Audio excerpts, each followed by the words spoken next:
Hello guys, most welcome to Prowess 247. Today I am going to discuss about the ratio and proportion and part 8. And this video related to most banking exam and related to banking exam and other government job examination. But this video is most related to banking exam. ठीक है ना। तो आपको शायद याद हो मैंने last video जो डाली थी मैंने डाला था जिसमें मैंने बोला था कि आप जो उसका आंसर दे रहे हैं तो प्लीज़ अपना कमेंट बॉक्स में कमेंट भी कीजिए। बट कुछ एक ही बंदे ने कमेंट किया, अदरवाइज किसी ने कमेंट नहीं किया। लेकिन बट मैं इसका तब भी आपको सॉल्यूशन देने जा रहा हूँ, बताने जा रहा हूँ कि इसी तरह के क्वेश्चन क्लरिकल के एग्जाम में पूछे जाते हैं। ठीक है ना। तो देखिए क्वेश्चन क्या कह रहा है, और प्लीज़ गाइस चैनल को लाइक शेयर सब्सक्राइब जरूर कर लीजिए जिससे कि आपको वीडियो में और देता रहूँ और मैं मोटिवेट होता रहूँ। ठीक है। तो क्वेश्चन ये कह रहा है कि two candles of equal height but of different thickness are it simultaneously. If the first and second candles is consumed in 10 hours and 8 hours respectively, then when will the first candle be 4 times the height of the second candle? मतलब ये कह रहा है कि दो मोमबत्तियां हैं, ठीक है, और दो मोमबत्तियां हैं, वो कह रहा है कि वो सेम हाइट की हैं, और if the first and second candle is consumed in 10 hours and 8 hours, मतलब जो कैंडल है वो 10 आवर्स कंज्यूम करती है और सेकंड कैंडल जो है वो 8 आवर्स कंज्यूम करती है। तो कह रहा है जब फर्स्ट कैंडल की हाइट एंड सेकंड हाइट, मतलब सेकंड कैंडल की हाइट का 4 टाइम्स होगी, वो कब होगी, कितने टाइम पर होगी, आफ्टर हाउ मेनी आवर्स, कितने टाइम के बाद होगी, when will the first candle, तो आफ्टर हाउ मेनी आवर्स। ठीक है ना। मैंने ये आगे कुछ लिखा नहीं है बट इसके आने चले how after how many hours, कितने टाइम बाद वो कंज्यूम करेगी। ठीक है ना। तो आप देखिए इधर यहाँ पे होता है आफ्टर हाउ मेनी आवर्स। ठीक है। तो when will be the first, कब होगी, 4 टाइम्स, तो ये पूछ रहा है। ठीक है। तो हम क्या करेंगे इसमें, देखिए इधर हमने क्या किया, सब सेम हाइट की है, ये बात सही है। तो पहली है जो कैंडल है, फर्स्ट कैंडल जो वो 10 आवर्स कंज्यूम करती है। ठीक है। 10 आवर्स में कंज्यूम होती है एंड बट तो मैंने क्या किया, तब पूरे कैंडल 10 आवर्स में कंज्यूम हो रही है तो 1 आवर में कितनी होगी, 1/10। मैंने माना कि ये x आवर तक रन करती रही, तो x आवर में इतनी जल गई कैंडल, इतनी कंज्यूम हो गई, तो रिमेनिंग कितनी रह गई। ठीक है। रिमेनिंग कितनी होगी, तो हमने क्या किया, x/10, तो रिमेनिंग कितनी होगी, 1 माइनस x/10। ठीक है। अब सेकंड कैंडल भी 1 आवर में कितनी कंज्यूम होगी, 1/8, तो x आवर में ये भी x आवर रन कर रही होगी, तो रिमेनिंग कैंडल रहेगी 1 माइनस x/8। जब ये रिमेनिंग कैंडल हो गई थी तब उसने बोला था कि ये 4 टाइम्स हो गई थी फर्स्ट वाली कैंडल सेकंड कैंडल का। तो अगर सेकंड कैंडल 1 रही तो फर्स्ट कैंडल कितनी होगी, 4 टाइम्स हो गई, that is the first candle, और ये सेकंड कैंडल। तो then and multiply of them, find the value of x। तो क्रॉस मल्टीप्लाई हियर, तो 1 minus x/10 equal to 4 minus 4 into x/8। Clear. तो इसको सिंप्लीफाई कर लेते हैं यहाँ पे, तो देन 4 टू द 8 ये हो गया यहाँ पे। अब हम आगे क्या करेंगे यहाँ, तो 1 माइनस एक्स, माइनस का x/10 माइनस का 2x इक्वल टू, ये 4 है तो -1 इधर चला जाएगा, तो 3 हो गया इधर। ठीक है कि नहीं है भाई, ये 2x हो गया, सॉरी x/2, एक मिनट, x/2,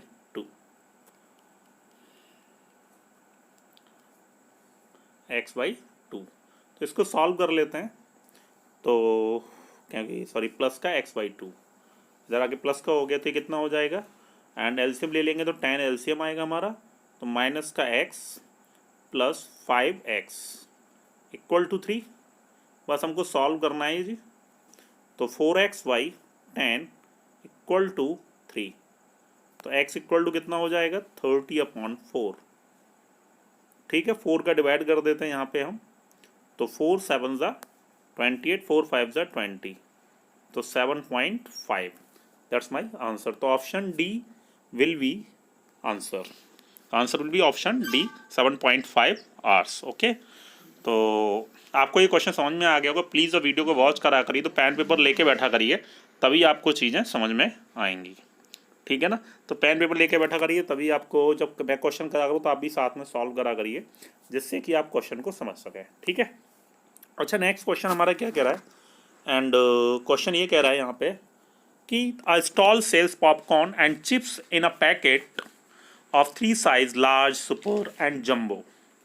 ठीक है, the number of large super and jumbo packets, large super and jumbo packet and in a stock are in the ratio 7:17:16 for popcorn and मतलब जो स्टॉक दे रखा है किस किस का, large super and jumbo packets in stock are in the ratio here is 7:17:16 for popcorn. ये popcorn के लिए और चिप्स के लिए क्या दे रखा है, लार्ज सुपर जम्बो का 6:15:14 for chips. If the total number of popcorn packets in stock is the same as that of chips packet.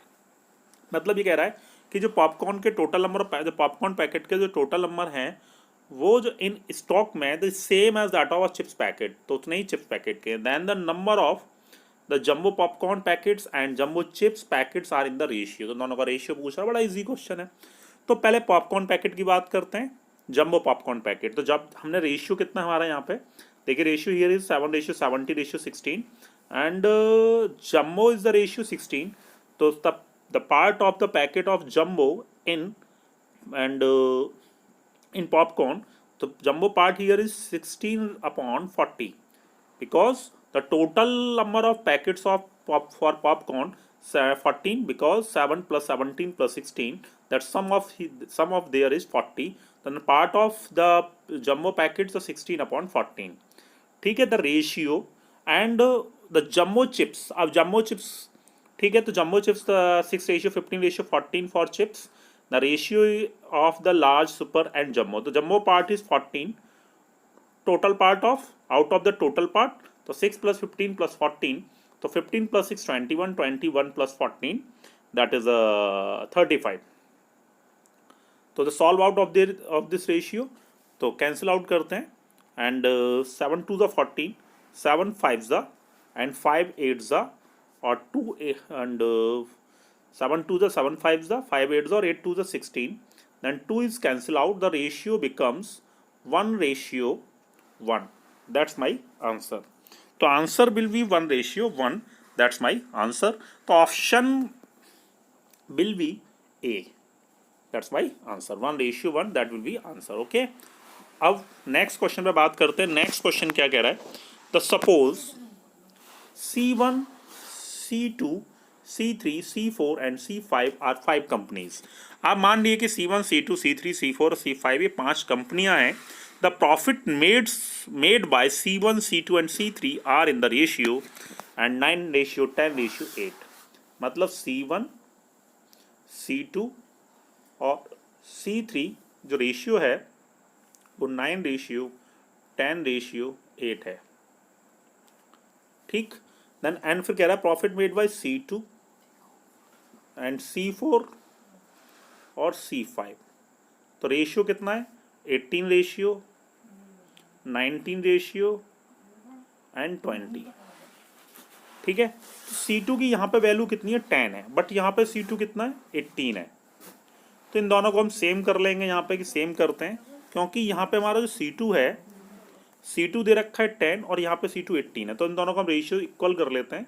तो इक्वल कैसे करेंगे, इनको बराबर करने के लिए, इक्वल करने के लिए हम क्या करेंगे, इसमें 5 का मल्टीप्लाई करेंगे, सॉरी इसमें क्या कहते हैं, सॉरी 9 का, इसमें 9 का मल्टीप्लाई कर देंगे और इसमें 18 का मल्टीप्लाई करेंगे। ठीक है, तो इसमें 9 का मल्टीप्लाई करेंगे तो ये 90 हो गया, सॉरी एक मिनट, 81 हो जाएगा।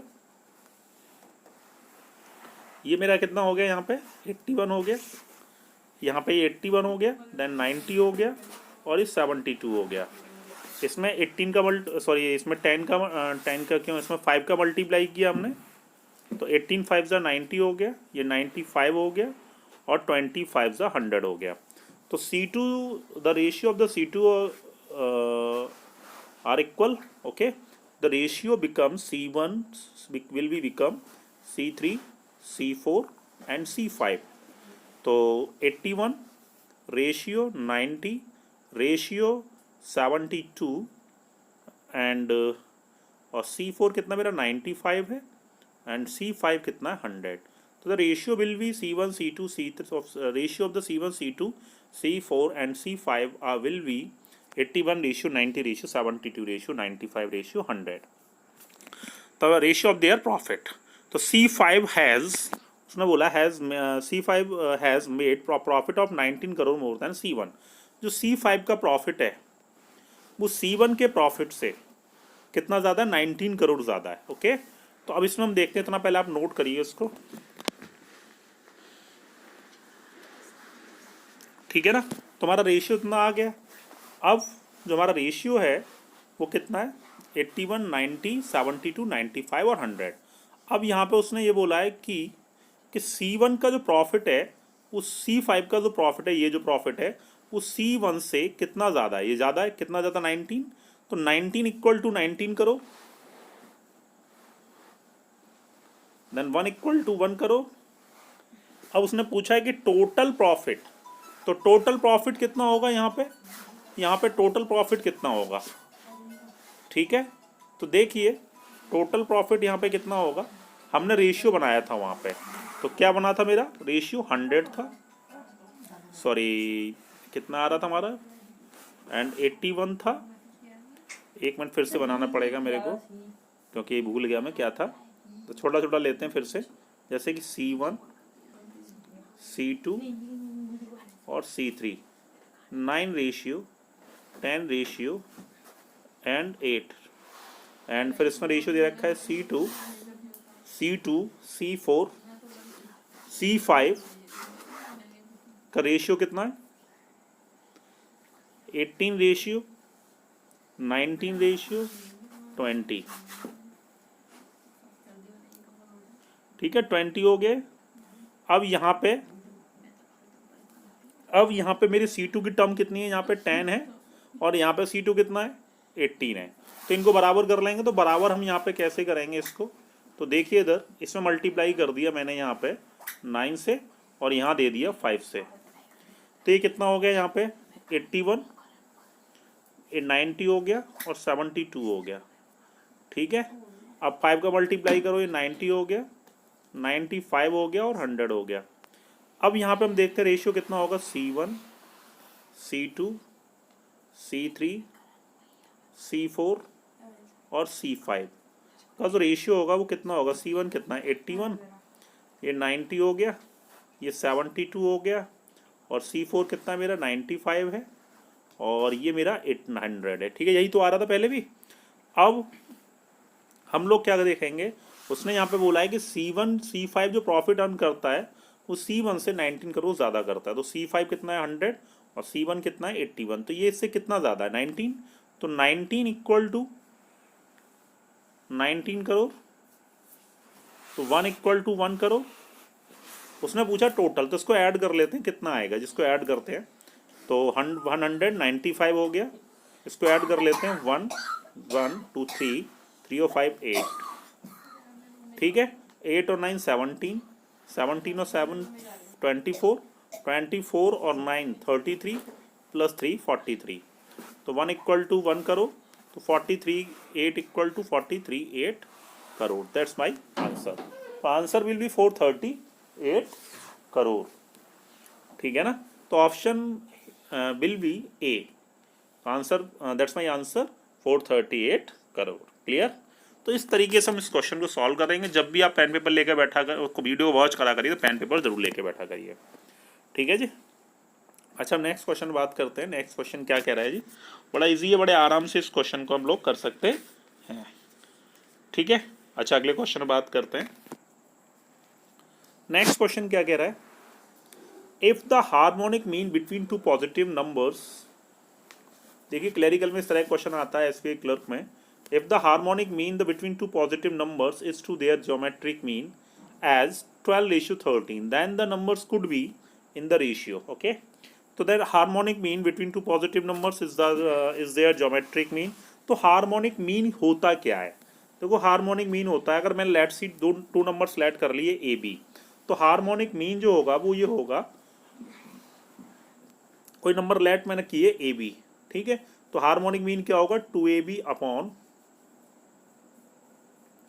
2ab अपॉन कितना हो जाएगा, a प्लस बी का whole square, a plus B upon, और ज्योमेट्रिक मीन क्या होता है यहाँ पे, ज्योमेट्रिक मीन होता है अंडर रूट एक्स मतलब a b, ये ज्योमेट्रिक मीन होता है। उसका जो रेशियो दे रखा है वो 12/13 है।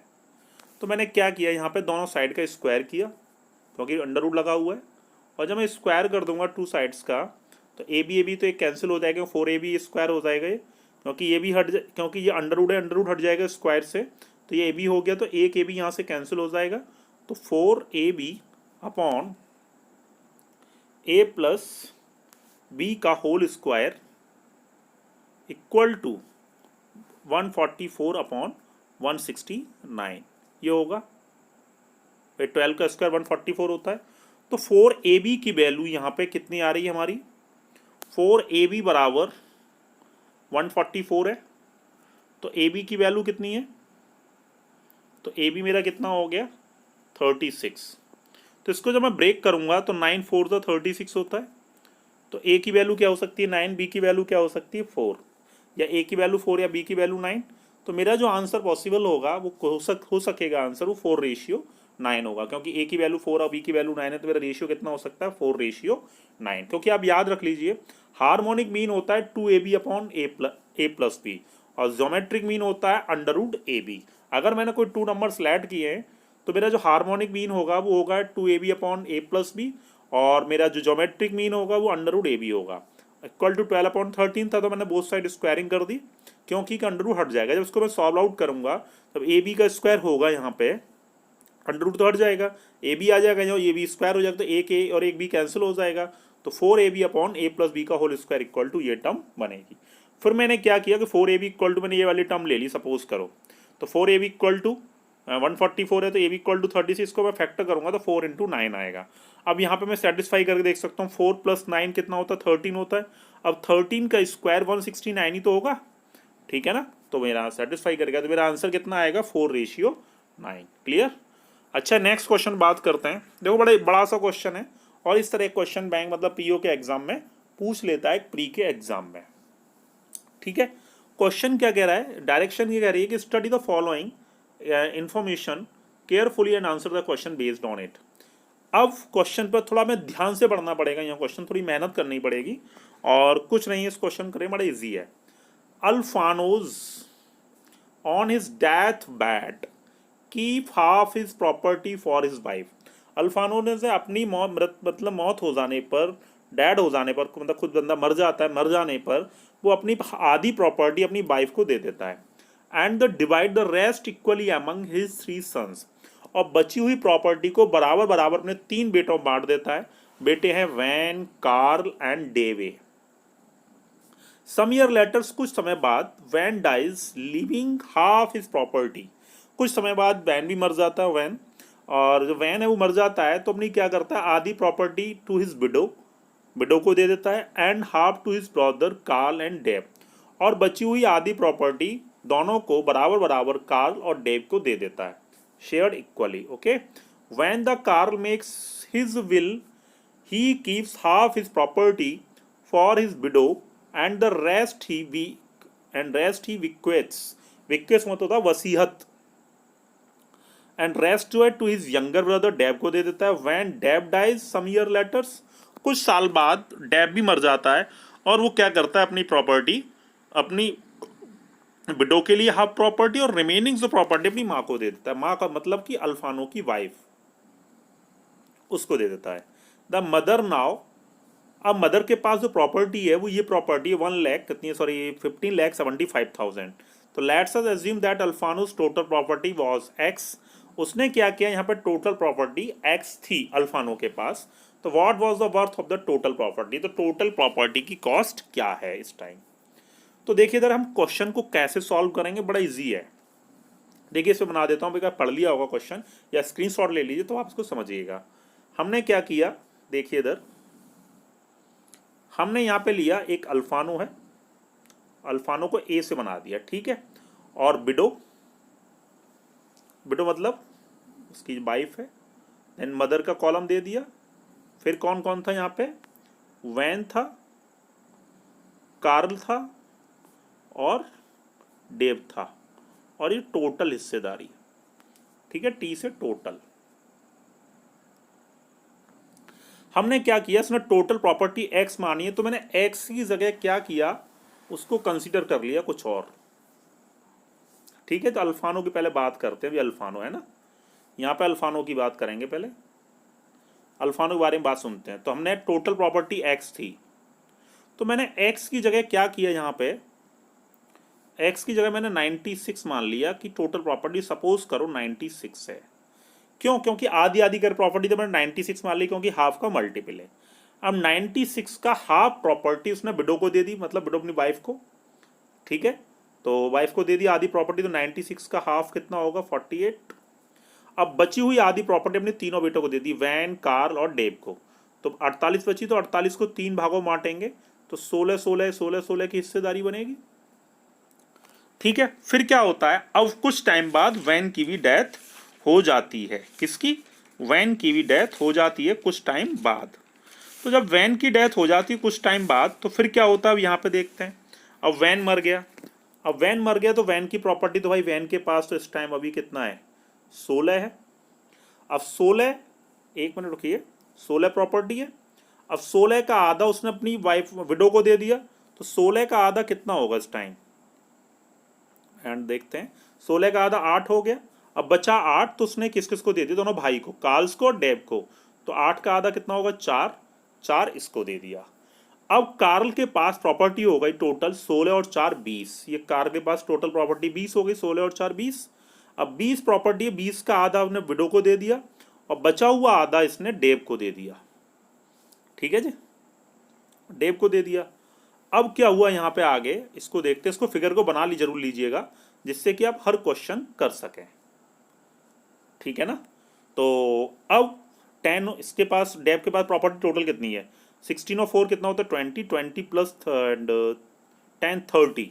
तो 30 प्रॉपर्टी हो गई डेव के पास। अब डेव भी मर गया कुछ दिन बाद, तो हाफ प्रॉपर्टी उसने विडो को दे दी और बची हुई हाफ प्रॉपर्टी अपनी माँ को दे देता है, जो मदर है ये। ठीक है, तो फिर 30, क्योंकि देखो 16 प्लस 4 प्लस 10, डेव के पास टोटल प्रॉपर्टी यहाँ पे जो है वो कितनी है, 30 है। ठीक है, और इसके बाद 20 थी, तो आप समझ में आ गई होगी मेरी बात। Let's see. ठीक है, लेट्स सी। अब ये क्वेश्चन क्या कहता है, ये प्रॉपर्टी होगी, उसने बोला मदर के पास जो टोटल प्रॉपर्टी है वो कितनी है। ठीक है, वो थी 1 5 7 5 000। मदर के पास टोटल प्रॉपर्टी इतने रुपए हैं।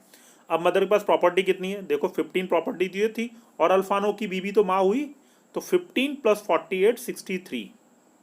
तो 63 equal to this one, then 1 equal to कितना होगा, 1 5 7 5 000 अपॉन कितना, 63। अब टोटल प्रॉपर्टी पूछ रहा है कि टोटल प्रॉपर्टी की वर्थ मतलब कॉस्ट कितनी है। तो हमने क्या किया, इंटू 96 इक्वल टू निकाल लेते कि टोटल प्रॉपर्टी मैंने कितनी मानी थी, 96 लैट की थी। ठीक है, अब इसको हम सॉल्व कर लेते हैं यहाँ पे। तो देखिए इधर, इसको हम सॉल्व कैसे करेंगे, एंड देखिए, तो 7 9 जा 63, 7 2 जा 7 2 जा और 7 5 जा, और 9 2 जा 18, और 9 5 जा 45। तो 25 सिक्के कितना होता है, 3 0 तो है ही है यहाँ पे अभी। 25 सिक्के 150, 25 नंबर मतलब 25 6 जा 150, 25 नंबर 225, और 225 तो कितना हो जाएगा यहाँ पे, 7 9 जा 63 हो गया, 7 2 जा 14, 7 2 जा 14, 7 5 जा ये हो गया, तो 9 2 जा 18, 9 5 जा 000 तो है ही है यहाँ पे। तो ये कितना आएगा टोटल सॉल्व करके, 0 0 0, 3 0 ये हो गए। 25 के 150 हो गया, 25 में 225, और 225 प्लस 15 मतलब 40,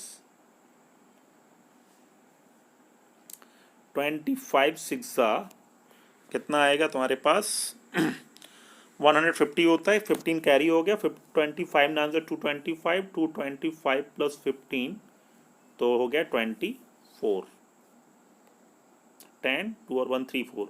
मतलब टोटल प्रॉपर्टी जो निकल के आई मेरी यहाँ पे वो कितनी हो गई, 24 लाख। तो ये सॉल्व करने के बाद जो आ रहा है वो 24 लाख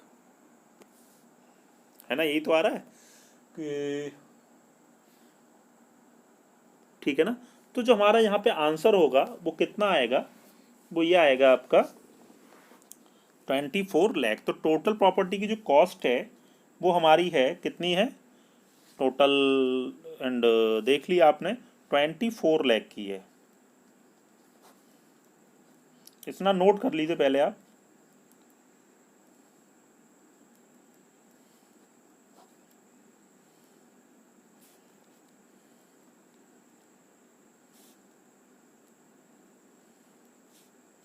ठीक है, तो 24 लाख हमारा आंसर आएगा। तो ये फिगर अपना नोट कर लीजिए, स्क्रीनशॉट ले लीजिए, जिससे कि आपको ये और समझ में आए। तो मैंने आपसे बोल रखा है कि पेन पेपर लेके बैठा करिए। ओके, अब हम आगे चलते हैं नेक्स्ट क्वेश्चन पर। तो ये हमारा आंसर आ रहा है इसका नन, क्योंकि 24 लाख आंसर आ रहा है, तो आंसर क्या होगा इसका? नन। अब नेक्स्ट क्वेश्चन पे बात करते हैं, what was the Carl's original share. अभी आपने फिगर बनाया होगा, तो कार्ल्स का ओरिजिनल शेयर कितना है, क्योंकि मेरी 1 इक्वल टू वैल्यू जो आ रही थी वो आ रही थी, क्योंकि 1 इक्वल टू मेरी वैल्यू आ रही थी 225000। कार्ल्स का ओरिजिनल शेयर कितना था? वो 16 था भाई। कार्ल्स का ओरिजिनल शेयर जो था वो 16 था, तो 1 इक्वल टू फिगर में देखा था, तो 16 इक्वल टू कितना होगा? तो 16 इंटू 225000 मल्टीप्लाई कर दो, 000 तो आएगा ही आएगा। 16 5 80, देन 40, और 16 2 32, एंड देखो 16 5 80, 8, 16 2 एंड 32 प्लस 8 40, और 16 2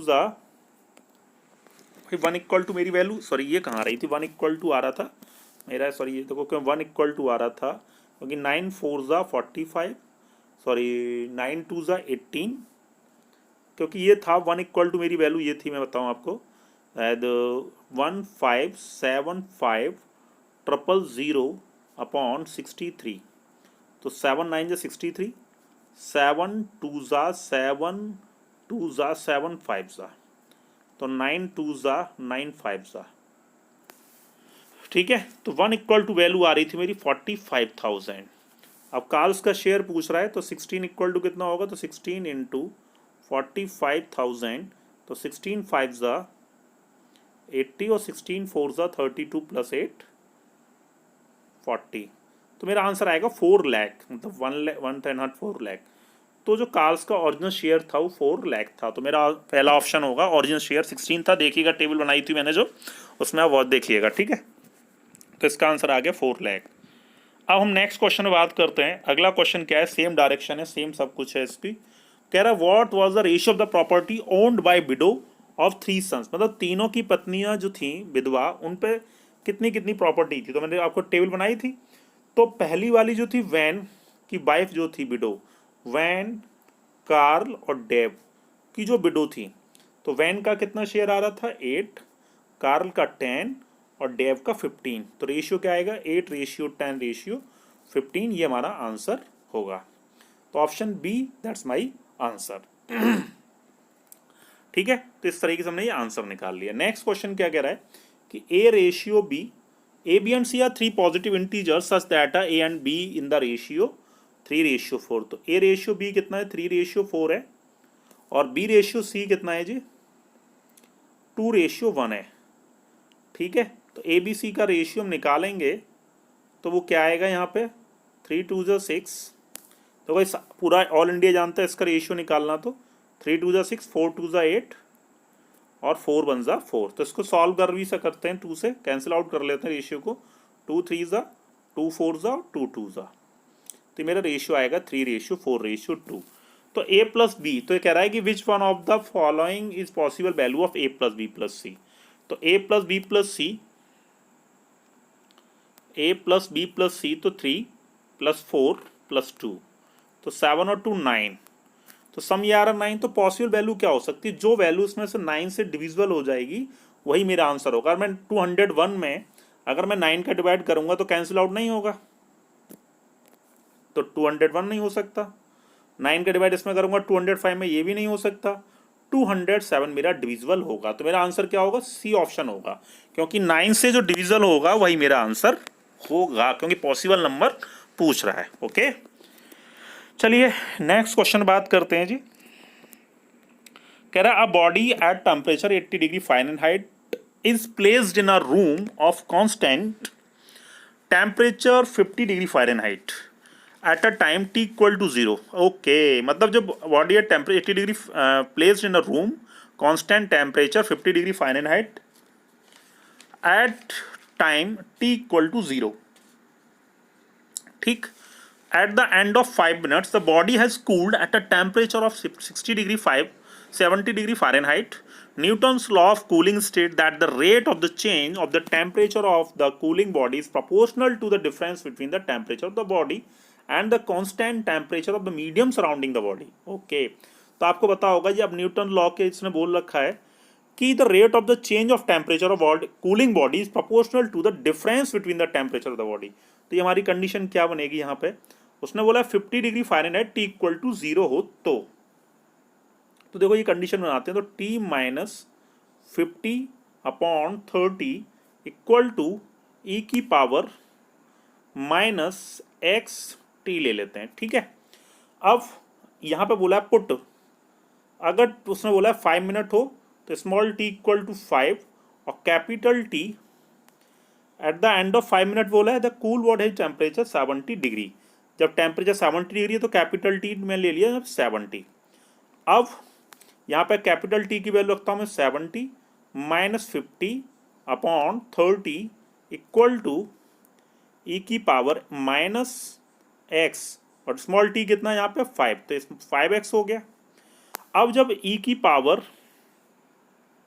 माइनस का 5x होगा तो ये बराबर किसके होगा, 20/30 मतलब 2/3 हो गया। अब उसने बोला है यहाँ पे कि and the temperature of cooling body proportional, ये हो गया the temperature of the body at the 10 minutes. अब स्मॉल t बराबर 10 के हो गया, तो अब स्मॉल t इक्वल टू, पहले इतना नोट करिए, अब small t equal to put small t equal to 10 minutes के, ओके। अब यहाँ वैल्यू रखते हैं तो t minus 50 equal to upon 30 equal to क्या हो जाएगा, e की पावर माइनस 10t है, और वहाँ 5 की वैल्यू दे रखी थी वो 2/3 है, क्योंकि e की पावर माइनस 5t की वैल्यू 2/3, तो t माइनस 50/30 वहाँ वैल्यू निकाली थी मैंने, तो कितना था 2/3 का ये होल स्क्वायर हो जाएगा, क्योंकि 10 है और 5 की वैल्यू दे रखी तो 2/3 का होल स्क्वायर हो गया। अब इसको हम सॉल्व कर लेते हैं, तो देखिए इधर अब 30 के इधर मल्टीप्लाई कर देंगे जी, इसे मल्टीप्लाई कर देते हैं, तो 50 इधर ऐड कर लेते हैं, तो 50 प्लस 30 इंटू 2/3 का होल स्क्वायर, तो ये मेरा आंसर होगा। तो 50 प्लस 30 इंटू 2/3 का होल स्क्वायर, मेरा आंसर क्या होगा, बी मेरा आंसर होगा, option B, that's my answer. चलिए नेक्स्ट क्वेश्चन बात करते हैं। नेक्स्ट क्वेश्चन क्या कह रहा है, 2/5 of the voter, if 2/5 the voter promise to vote for P and the rest promise to vote for Q। 2/5 मतलब कितने परसेंट हो गया, 2/5 को अगर मैं परसेंट में कन्वर्ट करता हूँ तो 2/5 इंटू 100 दैट इज 40, ये 40 हो गया। मतलब P के पास अगर वोट 40 हैं तो Q के पास कितने रहे होंगे, 60 वोट रहे होंगे। तो कह रहा है P के लिए 40 वोट थे, Q के लिए 60। अब उसने यहाँ बोला मेरे से कि and the rest promise to vote for Q, उन्होंने प्रॉमिस किया कि हम क्यू को वोट देंगे। On the last day 15% of the voter went back of their promise. जो वोट देने वाले थे पी को, उनमें से 15% लोगों ने बैकफुट ले लिया कि हम तुम्हें 15% लोगों ने उसे वोट न दे करके उसने क्यू को वोट दे दिया। तो 40 का 15% कितना होगा, 6। तो 6 लोग अपना बैकफुट मार के क्यू को वोट उन्होंने 6 दे दिया। अब क्यू के साथ भी गद्दारी कर दी and 25% voter went back of their promise to vote for Q. अब क्यू के 25% जो वोटर थे, जो प्रॉमिस किए थे हम तुम्हें वोट देंगे, उन्होंने 25%, उनमें से 25% वोटर ने क्या किया, उन्होंने बैकफुट ले लिया। तो 60 का 25% कितना होगा, देखिए इधर 60 का 25% होगा 15। तो 15 वोट यहाँ से चले गए और यहाँ पे आके जुड़ गए। अब यहाँ पे देखते हैं कि टोटल वोट कितने हो रहे हैं जी। तो 40 और 15 कितना होता है जी, 55। 55 में से 6 गया 49, 60 और 6 66, 66 में से 15 गया 51। तो इसको वोट मिले क्यू को 51 और पी को मिले 49। तो वो ये कहता है कि पी जो है 2 वोटों से हार जाता है क्यू से। तो रेशियो तो ये बन गया। अब ये इससे कितने वोटों से हार रहा है, 2 से, ये भी 2 से ही हार रहा है, सेम कंडीशन निकल आई भाई। तो 2 बराबर 2 वोट, 2 वोट्स के, तो 1 बराबर 1 वोट के। और उसने पूछा कि टोटल नंबर ऑफ वोटर्स, तो टोटल नंबर ऑफ वोटर मेरे 100 थे, तो 100 इक्वल टू कितना हो जाएगा जी 100 के, 100 वोट्स। तुम्हारा आंसर क्या आएगा 100, तो मेरा ऑप्शन होगा A. That's my answer. Clear है कि नहीं है, कोई दिक्कत इसमें, कोई डाउट? तो बड़ा इजी क्वेश्चन था, बड़े आराम से इस क्वेश्चन को सॉल्व कर सकते हैं। ओके अच्छा चलो नेक्स्ट क्वेश्चन बात करते हैं। नेक्स्ट क्वेश्चन क्या कह रहा है जी, देखिए the Ravindra's and Rekha got to married 10 years ago, their ages were in the ratio 5:4। Ravindra और रेखा जो थी उनकी शादी 10 साल पहले हुई थी, तब उनका रेशियो 5:4 था। 2 days Ravindra's age 1/6 more than the Rekha's age. Present में जो रविंद्रा की एज है वो रेखा की एज से 1/6 ज्यादा है। चलो चलते हैं, हमने 10 साल पहले माना, 10 साल पहले। प्रेजेंट में क्या है कि देखो रविंद्रा और रेखा ये 2 लोग हैं, तो कह रहा है प्रेजेंट में रविंद्रा की एज रेखा की एज से 1/6 ज्यादा है। अगर ये 6 है तो ये 7 होगा, ये 1/6 ज्यादा है ना, ये अगर 6 है तो ये 7 होगा। अब 10 साल पहले 10 years है, माइनस का 10 माइनस का 10, 10 साल पहले इनका रेशियो कितना था 5:4 था कि नहीं? तो 10 साल पहले, तो देखो 7 में से 5 गया कितना होगा 2, 6 में से 4 गया कितना होगा 2, तो 2 इक्वल टू कितना हो गया जी, 2 इक्वल टू हो गया 10 और 1 इक्वल टू हो गया 5। तो 7 इक्वल टू 35 और 6 इक्वल टू 30। मतलब रविंद्रा की एज वो 35 है और रेखा की एज है वो 30 है। अब उसने बोला after marriage they had 6 children, मतलब शादी होने के बाद, ठीक है, शादी होने के बाद 6 बच्चे हुए थे, इंक्लूडिंग ट्रिपलेट्स और ट्विंस मिला करके। The age of the triplets, twins and the 6 children, तो रेशियो दे रखा है 3:2:1।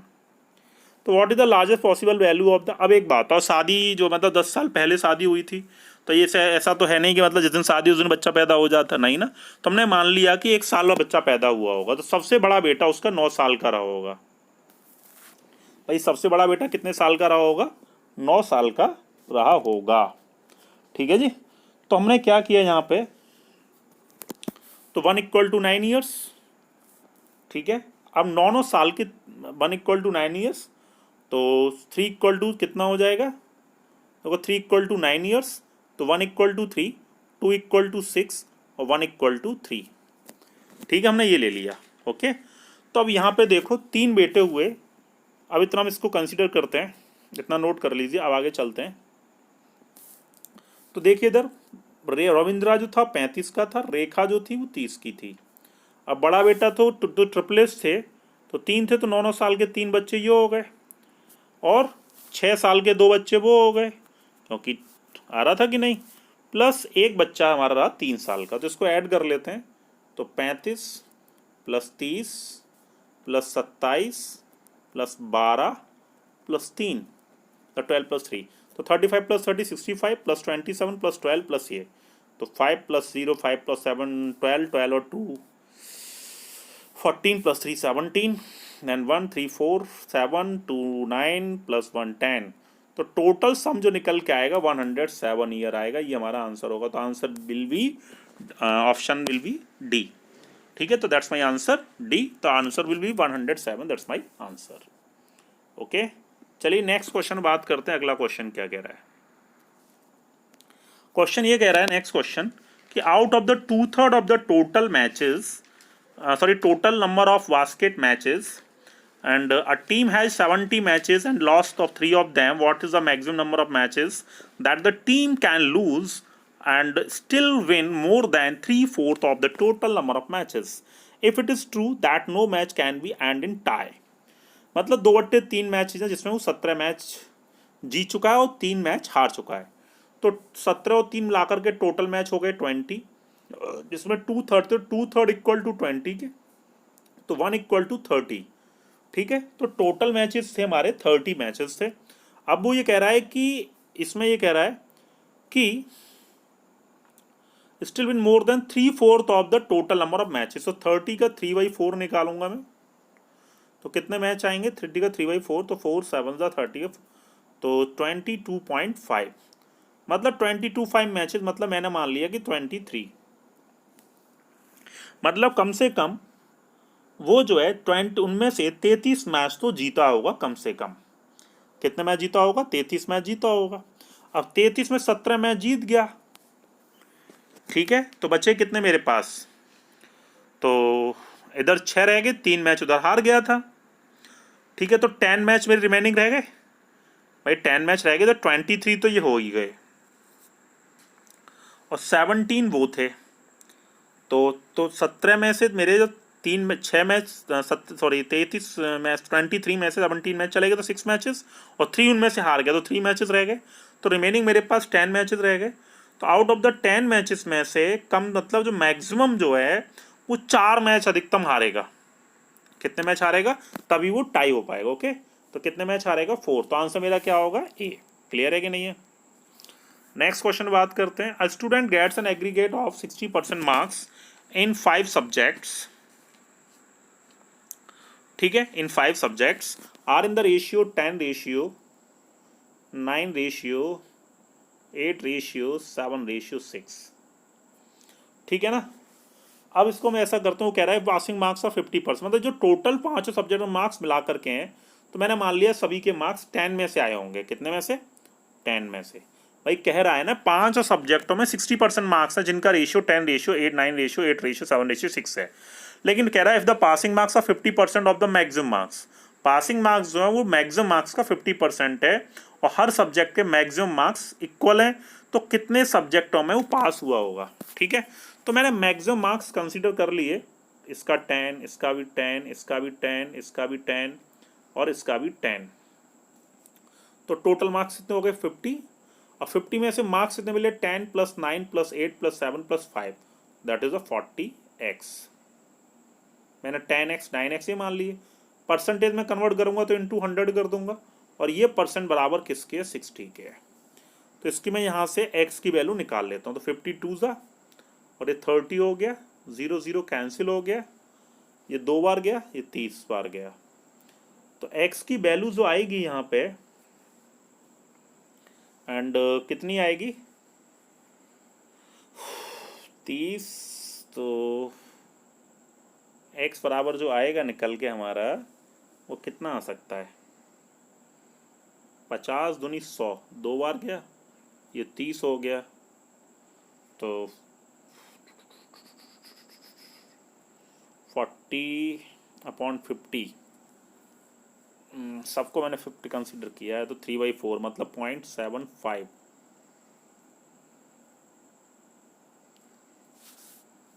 है ना। क्योंकि देखिए इधर 52 ज़ा 30 हो गया, 30 0 0 कैंसिल हो गया, तो 0.75 हो गया। अब 10x की वैल्यू चाहिए। अब 10x की वैल्यू चाहिए, पहले सब्जेक्ट की बात करें हम, तो मैंने 10x कंसीडर किया था, 10x चाहिए, तो x की वैल्यू रखूँगा मैं, तो 7.5 आएगा, ये भी 50% ज़्यादा नंबर, ये भी पास हो गया होगा। सेकंड में 9x है, तो 9 × 0.75, x की वैल्यू रखी मैंने यहाँ पे, तो ये 50% से ज़्यादा है। 9 5 ज़ा 45, 9 7 ज़ा 63 + 4 67, मतलब 6.75, ये भी 50% ज़्यादा है, क्योंकि 10 में से 6.75 मार्क्स मिल रहे हैं। ये पहले सब्जेक्ट हो गया। देन सेकंड सब्जेक्ट 8x, तो 8 × 0.75 करूँगा, तो 8 5 ज़ा 40, 8 7 ज़ा 56, ये भी 50% ज़्यादा है। 7x 7 × 5, ये भी 50 से ज़्यादा है। मतलब 4 सब्जेक्ट है, मतलब 4 सब्जेक्ट ऐसे हैं जिनमें पास हो गया, जो 5x x की भी रखने पर ये कम जा रहा है 50% से। तो मतलब ये कह रहा है पास होने वाले कितने एग्जाम में पास हुआ, 4 एग्जाम पास हुआ है। तो आंसर मेरा क्या होगा, सी होगा। क्लियर है कि नहीं भाई। देखो 10x मैंने कंसीडर किया, सबका मैक्सिमम मार्क्स 10 लेट किया, 10x 9x 8x और 7x और 5x, तो ये मिलाकर 40x हो गया। परसेंटेज जो है वो 60% बराबर है, तो 40x अपॉन मैक्सिमम मार्क्स 50, और परसेंट में कन्वर्ट करने के लिए इंटू 100 करते हैं बराबर 60% के, तो x की वैल्यू ये आ गई। अब मैंने 10x x की वैल्यू रखी 0.75, तो x पहले सब्जेक्ट में आ रहा है 7.5, और 10 में से 7.5 मार्क्स आ रहे हैं, तो 50% से अब 50% पासिंग है। 9x अब x की वैल्यू 0.75 रखी, 9 का मल्टीप्लाई किया तो 6.75 आ रहा है। तो 10 में से जो 10 में से मार्क्स मिल रहा है वो 6.75 मिल रहा है, ये भी 50% से ज़्यादा है। 8x, x की वैल्यू रखी मैंने यहाँ पे 0.75, तो ये भी ज़्यादा मार्क्स जा रहा है 50%, तो इसमें भी है। लेकिन 5x, x की वैल्यू 0.75 करता हूँ, 5 से मल्टीप्लाई करता हूँ, तो ये जो मार्क्स आ रहे हैं 5 5 ज़ा 25, 5 7 ज़ा तो 30, मतलब 3.75, ये 50% से मार्क्स कम है। पासिंग मार्क्स जो क्वेश्चन में थे वो 50%, तो 50% से फिफ्थ जो सब्जेक्ट है उसमें कम है, तो हम जा रहे 50 पर जो पास हुए हैं वो 4 सब्जेक्ट पास हुए हैं, पहला, दूसरा, तीसरा, चौथा। ओके, तो 4 सब्जेक्ट पास हुए, हमारा आंसर क्या होगा? ऑप्शन सी होगा। ठीक है गाइज, तो आप जब वीडियो वॉच करा करिए, पेन पेपर लेकर बैठा करिए। अच्छा, अब चलते हैं। Okay, thank you so much, all the best, bye bye, take care. But एक मिनट, आप चैनल को लाइक शेयर सब्सक्राइब करना ना भूलें। तो प्लीज़ लाइक भी करिए, शेयर भी करिए, सब्सक्राइब भी करिए, ज़्यादा से शेयर करिए, कमेंट जरूर करिए। ओके, बाय बाय, चलते हैं।